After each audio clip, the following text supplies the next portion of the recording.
현재 60세 이상 어르신들의 백신 접종 예약률이 50.1%입니다. 정부가 어르신들의 백신 접종을 높이기 위해서 백신 인센티브도 검토 중이라고 오늘 밝혔는데요. 한림대 강남성심병원 감염내과 이재갑 교수와 좀 더 자세히 짚어보겠습니다. 교수님 안녕하세요.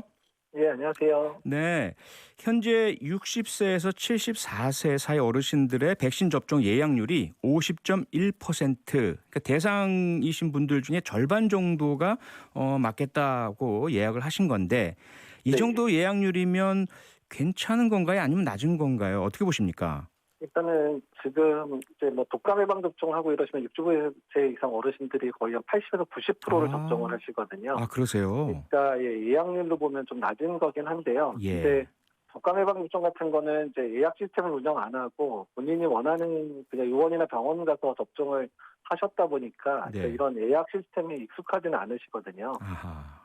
예, 그래서 일부는 아마 이제 예약 시스템이 익숙하지 않아서 안 하신 분들도 있을 것 같고, 네. 또 최근에 또 일부는 이제 뭐 이상 반응과 관련돼 있는 우려 때문에 안 하시는 분들도 있을 것 같아서 어쨌든 네. 이 낮은 예약률을 올리기 위해서 노력이 좀 많이 필요한 상태이기는 합니다. 예.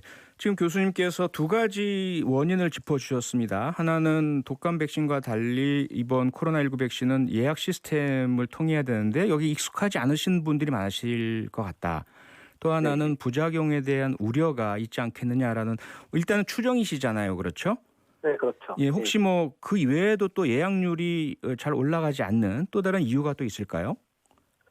일단은 이제 그 예약과 관련된 부분에 있어서 이제 네. 젊은 그러니까 우리 자녀분들이 예약을 또 도와주고 있기는 하거든요. 네네.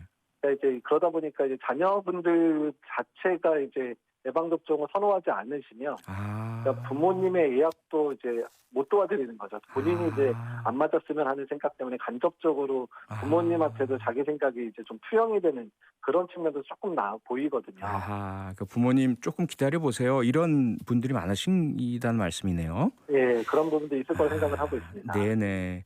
이제까지 실제 접종하신 분들 접종률을 살펴보면 1차 접종률이 전체 인구의 7.3%요. 2차까지 접종 끝낸 비율은 2.3% 정도인데요. 지금까지 백신 접종 속도 교수님의 예상과 어떻습니까? 뭐 그대로입니까? 낮은 겁니까? 좀 높습니까? 일단 이제 국내 백신 수급 자체가 4월, 5월에는 아주 많지 않은 양이기는 했는데, 예. 일단 국내에 들어온 수급량은 어떻든 전적으로 잘 맞추고 있어서 속도는 이제 들어온 만큼에 대해서는 충분하게 소화를 하고 있는 상황이고요. 네. 그리고 이제 고무적인 부분들은 이제 4월 말에 한참 예방접종할 때 2차 의료 기간이 2,000개 정도밖에 안 열렸는데도 하루에 27만 명까지 맞췄던 적이 있습니다. 아하, 예. 근데 이제 2차 의료 기간이 60세 이상 어르신을 접종을 시작하면 거의 10,000개 이상이 열리기 때문에 네.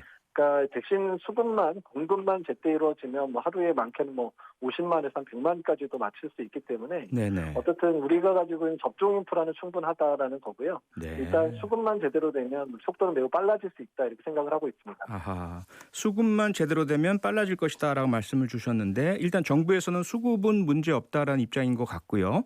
네. 그래서 예약과 실제 접종을 많이 해주셨으면 하는 바람에서 백신 인센티브를 검토하겠다 이렇게 밝혔습니다. 네. 교수님께서는 이러한 백신 인센티브 필요하다고 보십니까?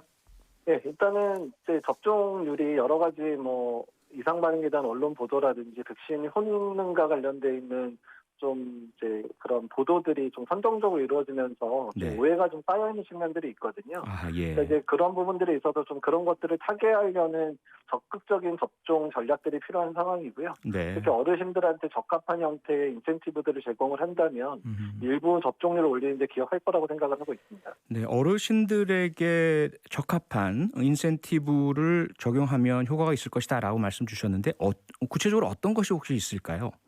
일단 이미 이제 5월 5일자부터 시작된 격리 면제와 관련된 있는 부분들은 이미 시행이 되고 있고요. 네. 그거 외에 특히 어르신들 같은 경우는 이제 직장 생활하시는 분들이 많지는 않으시기 때문에 예. 일단은 일부 이제 뭐 어떤 상품권이라든지 아니면 여러 가지 뭐 공연이라든지 뭐 영화라든지 이런 네. 것들 좀 볼 수 있는 티켓들이나 이런 것들도 좀 도움이 될 거라고 생각을 하고 있거든요. 네. 그래서 이미 이제 미국 같은 경우는 이제 주정부 차원에서 이제 아예 이제 그런 이제 상품권 비슷한 그런 계좌에다가 일부 이제 비용을 입금시켜주는 경우들도 있고요. 아, 예. 뭐 공연표나 영화표 이런 거를 실제 지급하는 주도 있긴 있거든요. 네. 그 경제적 인센티브 혹은 문화적 인센티브 이런 네. 것들이 효과 있을 것이다라고 보시는데 지금 정부에서는요. 백신을 맞은 사람에게 5인 이상 사적 모임 금지 혹은 다중이용 시설 시간 제한 등의 규제를 완화해 준 방안을 검토 중이다. 이런 보도가 나왔거든요. 이러한 부분들은 인센티브 효과가 좀 있으리라 보십니까? 네, 그러니까 이 부분도 상당히 있을 수 있는데, 그러니까 네. 이제 5인 이상 모임 금지를 풀어주게 되면, 그러니까 그 특정 뭐 모임 같은 걸 하시는데 예방접종 안 한 사람이 한두 명 섞이게 되면 그런 분들은 이제 모임에 참석을 못 하게 되잖아요. 그러네요. 그러니까 이런 또래 의식 때문에 그러면 나도 백신 접종에서 같이 만날 수 있으면 좋겠다. 이제 이런 유도할 수 있는 그런 성질이 있기 때문에 그런 네. 부분도 상당히 이제 도움이 될 거라 생각을 하고 있습니다. 아하, 우리가 좀 모이고 싶은데 당신이 지금 접종 안 받아서 우리 못 모이잖아. 이런 효과네요. 예, 그런 그래서 거죠. 다 예. 맞읍시다 이렇게. 자, 네. 그러면 백신 인센티브는 2차까지 다 완료한 접종자에게만 주는 것이 나을까요? 아니면 일단 1차만 맞은 분에게도 같은 혜택을 주는 것이 더 좋을까요? 일단 이제 방역조치 완화 관련된 부분은 어차피 예방접종을 완료해야지 되는 부분이니까 예. 격리 면제나 아까 말씀하신 5인 이상 뭐 모임을 할 수 있는 거는 이제 접종 완료하고 나서 해야 될 거고요. 네. 지금 이제 1차 접종할 때 뭐 한 30% 드리고 어떤 경제적인 부분은 2차 접종하면 이제 완료했을 때 100%를 채워주는 이런 방식으로 운영하는 국가들도 상당히 좀 있거든요. 그래서 네. 그런 부분도 있고 또 어떤 미국의 주 같은 경우는 일단은 이제 본인이 접종을 마쳤을 때 한 30%를 제공하고 네. 그 집단 어떤 마을이라든지 이런 데서 접종자들이 한 70% 이상 어르신들 다 접종을 하면 나머지 이제 70%를 이제 다 줘서 공동체 연대 의식을 이제 좀 키우는 형태의 그런 그 인센티브를 주는 지역들도 사실 있어서 그런 네. 부분들도 고려할 필요는 있을 거라 생각을 하고 있습니다. 네. 마지막으로요. 교수님이 아마 이 주장 들어보셨는지 모르겠는데요. 일부에서 접종률을 높이기 위해서 65세 이상만이라도 백신 선택권을 주자. 그렇게 해야 올라간다. 무조건 올라간다. 이런 주장이 있던데요. 어떻게 보십니까? 네, 사실 이제 그런 면이 있을 수는 있겠지만 네. 이제 지금 백신의 수급 상황을 봐서는 그렇게 할 수 있을 만큼 여러 회사의 백신이 들어오는 것도 아니고 그렇죠. 각각의 백신 물량들도 이미 이제 접종 예상 대상자가 결정돼 있는 상황이라 네. 선택권을 주기는 지금은 쉽지 않을 거라 생각을 하고 있습니다. 현실적으로요. 네, 예. 네. 교수님 오늘 말씀은 여기까지 듣겠습니다. 고맙습니다. 예, 감사합니다. 지금까지 이재갑 한림대 강남성심병원 감염내과 교수였습니다. 평일 저녁 6시 5분에 여러분을 찾아갑니다. MBC 라디오 표창원의 뉴스 하이킥.